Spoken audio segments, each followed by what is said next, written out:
हरियाणा के कई स्कूल ऐसे हैं जहाँ पे टीचर की संख्या तो कम हो गई है और अध्यापकों की संख्या ज़्यादा हो गई है। एक उसी स्कूल के अंदर मौजूद हूँ जहाँ पे अध्यापक बहुत ज़्यादा हो चुके हैं, यानी कि 163 अध्यापक हो चुके हैं। 163 बच्चे हैं वैसे तो, लेकिन खट्टर साहब ने विद्यार्थियों को अध्यापक बोल दिया था। और कमाल की बात यह है, ना तो यहाँ पर हिंदी का टीचर, ना इंग्लिश का टीचर, ना मैथ का टीचर, ना नैतिक शिक्षा का टीचर, ना ड्राइंग का टीचर, ना संस्कृत का टीचर, कोई टीचर नहीं है। और पूरा स्कूल राम भरोसे। गांव में ठेके तो 2-3 है, लेकिन स्कूल एक था सरकारी, वो भी बंद हो गया। सरकार की नीतियां बहुत अच्छी हैं, हालांकि सरकार के मन के अंदर ऐसा नहीं है कि कोई मंशा है। सरकार कहती तो है कि बेटी बचाओ बेटी पढ़ाओ, लेकिन कैसे करेगी उस चीज़ का नहीं पता। नारे भी बड़े बड़े देती है कि जी 75 पार, इस प्रकार रहा तो शायद 7 पार होना मुश्किल है। जमुना पार से बेशक हो जाएंगे बड़े बड़े जो नारे आए थे। लेकिन इसी विषय के ऊपर बातचीत करने के लिए रामनिवास गुडेला है हमारे पास में, एक्स MLA बरवाड़ा हल्के से, और पूरे हरियाणा के अंदर पूरा बड़ा रुतबा है, पूरा बड़ा नाम भी है, और आजकल अपोजिशन के अंदर भी पूरे सक्रिय हैं। बातचीत जरूर कर लेंगे। गुडेला साहब नमस्कार। नमस्कार भाई, नमस्कार। स्कूल देखा जहाँ पे अध्यापकों की संख्या बढ़ चुकी है। स्कूल तो हम ये पुराना देखते आ रहे हैं। इस गांव में बच्चे अच्छे हैं। स्कूल के अंदर मैंने जैसे पता किया 163 बच्चे हैं। तो ये पूरे हरियाणा प्रदेश के अंदर स्कूल, जो सरकारी स्कूल है नहीं, इनका इस 8 साल के अंदर सरकार ने बेड़ा गर्क कर दिया। और अब जो फिलहाल जो ये नीति लेके आए नहीं, इससे तो सारा ही भट्ठा बिठा दिया इन्होंने। तो जैसे कि भाइयों ने मेरे को बताया अब कि 163 बच्चे हैं, एक अध्यापक है। काल भी मैं एक जो हमारे सैनी साहब है, मंत्री सांसद साहब कैथल से, उनका बयान सुन रहा था कि हमारी सरकार नीति बढ़िया बना रही है कि जिस स्कूल में बच्चे नहीं हैं हम वे स्कूल बंद करने जा रहे हैं। भाई ये बताओ, आपका चैनल का माध्यम से मैं देखो सरकार से पूछना चाहता हूँ कि जिस स्कूल का आगे हमारे गांव के मोहब्बतपुर ढाणी के मेरे पिता समान बुजुर्ग नौजवान साथी भाई, और भाई राठी साहब भी बैठे हैं, भाई राजेश बगड़ा भी है जिला परिषद जी, भाई सुभाष मुंडा भी, देख सभी बैठे हैं यहाँ पर। तो देख किस लिए बैठे हैं इस गर्मी के अंदर, कि गांव के आदमियों का तकलीफ है कि 163 बच्चे होते हैं स्कूल बंद। पूरा हरियाणा के अंदर 105 स्कूल बंद कर दिए इन्होंने, एक शिक्षा नीति बना के। अब देखो नू बताओ कि साइंस का मास्टर मैथ कैसे पढ़ा देगा, और मैथ का मास्टर साइंस कैसे पढ़ा देगा। अगर पढ़ाने की बात आवे तो पहले फिर ये सब्जेक्ट ही नहीं होने थे।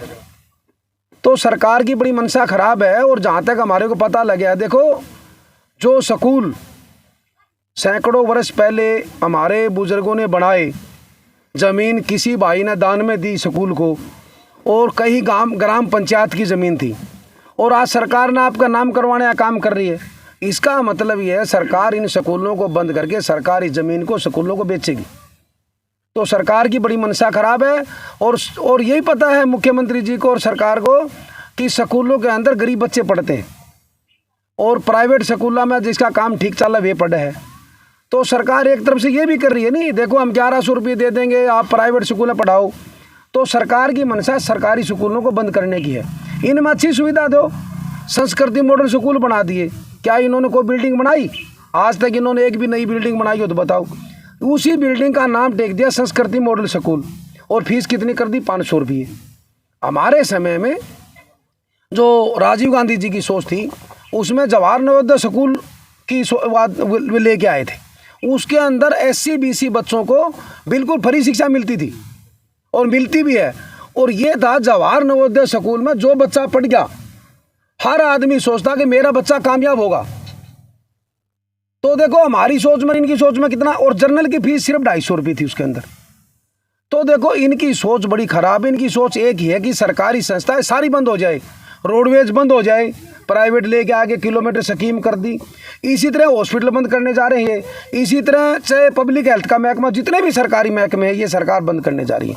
तो हरियाणा प्रदेश मेरे हिसाब से इसी तरीके से आज भी 37.2 हरियाणा प्रदेश की देश के अंदर बेरोजगारी में यही कारण है। गुडेला साहब, 2 CM हरियाणा के अंदर, क्या आप समझते हैं एक भी कारगर है? देखो 2 नहीं, CM तो इस सरकार में सारे ही हैं। जितने MLA सारे CM से कोई बात ही नहीं करता, और जितने मंत्री, जितने संतरी, जितने सांसद, जितने कार्यकर्ता, सारे अपना अपने CM कवे, और सारे एक बात कहते हैं कि हमारी सरकार की पॉलिसी बहुत बढ़िया, नीति बहुत बढ़िया है। परंतु जो ये पब्लिक बैठी है इनसे पूछो कि सरकार की नीति क्या है।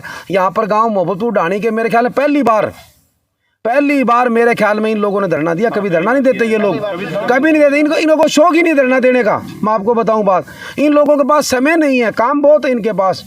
तो देखो ये लोग बैठे हैं, सरकार इस चीज़ को माने। जहाँ पर बच्चे ज़्यादा हैं, 163 बच्चे हैं, तो यहाँ पर कम से कम 7 अध्यापक चाहिए। दुख की बात यह है कि यहाँ पे उपचुनाव है और कुलदीप बिश्नोई जैसा धाकड़ कैंडिडेट है, और कमाल की बात ये है कि उन्हीं का एरिया लगता है और अभी तक उन्होंने बीजेपी के अंदर हैं और ये बात ऊपर तक नहीं पहुंचाई। इनकी बात सुनने के लिए यहाँ पे नहीं आई और कह रहे हैं जी वोट मांगने के लिए ज़रूर आ जाते हैं। क्या कहेंगे? देखो आपने कहा कि धाकड़ कैंडिडेट है, धाकड़ कैंडिडेट को धाकड़ नहीं होता भाई। धाकड़ तो ये है जो बैठे हैं, ये बनाते हैं। धाकड़ कुछ नहीं है, मैं बताऊं, इतने साल होगी सूत बैठते आ रहे हैं। बाकी जिस दिन देखो पहलवान तो वही है जो गंभीर में आ जाए भाई। अब देखो कौन आएगा, जब चुनाव होगा जब बताएंगे धाकड़ कौन है। बाकी धाकड़ धुकड़ मैं नहीं कहता बिल्कुल भी, ना किसके विरासत। ये कोई ये नहीं है कि चौधरी भजनलाल जी का मान ले भाई ये कोई अधीन हो रहे, कोई वह बात नहीं है। ये लोग उनको वोट देंगे जो इनकी सुनेगा। पंजा मारने की बात हुई थी, यानी कि पंजा मारने की बात हुई थी, कैंची मारने का काम करोगे, रेड मारोगे? नहीं रेड तो देखो, रेड तो मैं आपको बताना चाहता हूँ कि देखो जब चुनाव होगा। नहीं, आदमपुर की जनता ने आपका नाम ऊपर कर रखा है, मैं आपको बता देता हूँ। मैं कई जगह पे सर्वे किया, आपका नाम ऊपर आ रहा है कि जी या तो आपको चुनाव लड़वाइए, और दूसरा कोई चेहरा है नहीं कांग्रेस। देखो हरियाणा प्रदेश के अंदर जब भी कहीं को बात होती है तो मेरा भी फर्ज है, जितने हमारे भाई बैठे सबका फर्ज है कि उनकी बात को सुने। मैं तो देखो आज को चुनाव की बात नहीं है, मेरा यहाँ पर बहुत ज़्यादा आना जाना है, बहुत ज़्यादा। महीना में 2 महीना में एक बार मैं आ जाता हूँ, और वजह स्कूल का पता लग गया मैं आ गया। बाकी चुनाव की बात नहीं है, मैं आपको बताना चाहता हूँ। चुनाव तो जिसको भी पार्टी, जब चुनाव डिक्लेयर होगा और जिसको पार्टी हुड्डा साहब जिसको टिकट देंगे, हम बिल्कुल पूरी कोशिश करेंगे। और आपने जो धाकड़ बात की, मैं तो कहता हूँ बिल्कुल भी धाकड़ नहीं है, कुछ काम कराया है नहीं। चौधरी भजनलाल जी का नाम है, खान लग रहे हैं कि उन्होंने ये करा दिया वो करा दिया। भाई आप बताओ, 2 बार ये MP रह लिए, इतनी बार ये MLA रह लिए, कि मेरे को ये बताओ कि मैंने ये काम करवा दी। आप शायद थोड़ा सा ज़्यादा सीरियस लगे, कुछ ज़्यादा ही धाकड़ है वो।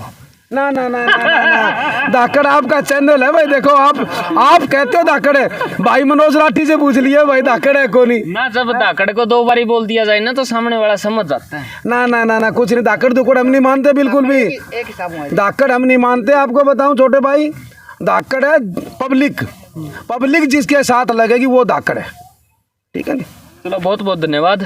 और आपका क्या मानना है इस कमेंट सेक्शन में जवाब जरूर दीजिएगा। यहाँ पे हज़ारों स्कूल बंद होने के कगार पे हैं और टीचर हैं नहीं, और हालात ही हैं। गांव वाले धरना करके बैठे हैं, गांव के अंदर ठेके 2-3 हैं, लेकिन स्कूल एक था जो बंद होने के कगार के ऊपर है। शायद डूब के मर जाना चाहिए इस सरकार को, जो देश का भविष्य उज्जवल करने की तरफ की बजाय अंधकार के अंदर लेकर जा रही है।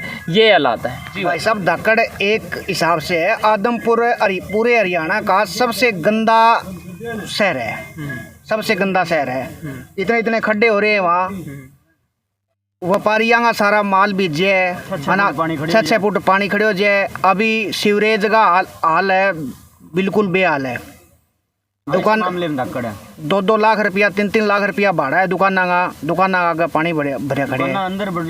हाँ, इस मामले में धाकड़ है। बहुत बहुत